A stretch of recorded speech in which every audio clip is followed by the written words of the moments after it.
I don't want to deviate because I know that we've got, but I do want to pinpoint one thing, which is I think one of the most toxic ideologies around masculinity.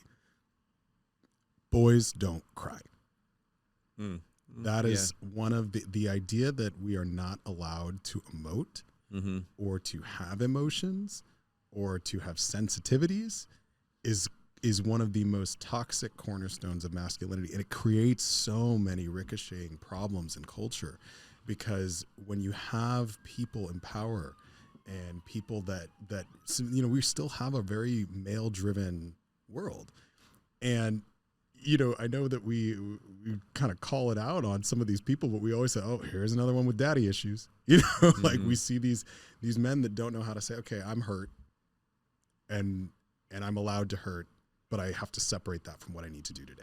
There's a reason behind that, though. There's a reason for that, because unfortunately, a lot of people, when they think about masculinity or what it means to be a man, their simple definition is masculinity is anything but being feminine. It's not any. It's non-feminine.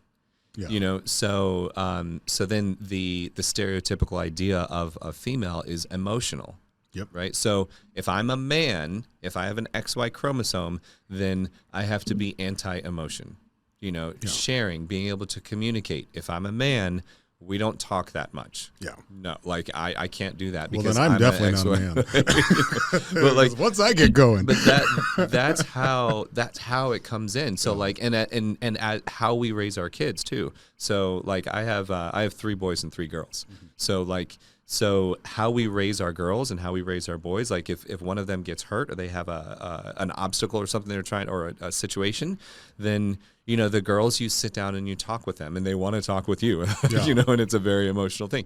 And with the boys, it's like, well, you just brush yourself off. Yep. There's nothing to talk about. Nut up. Like, just get your stuff together. Like, wipe your face and let's go. And they go straight to action, but they intentionally cut off any type of conversation or sharing of feelings or emotions or anything. So what that leads to, though, that leads to little boys that develop this anxiety because they have this pent up emotion and energy inside they don't know what to do with. They've never been taught how to work through things, how to talk through things. So they become adults, that have the same issues and the same anxiety. And a lot of psychologists and psychiatrists, they believe that is the reason why so many men have such a higher level of suicide and higher levels of violence than it's not the testosterone. They think it's the way that we are brought up in this social construct of very fixed, like you have to be a locked box when it comes to your emotions.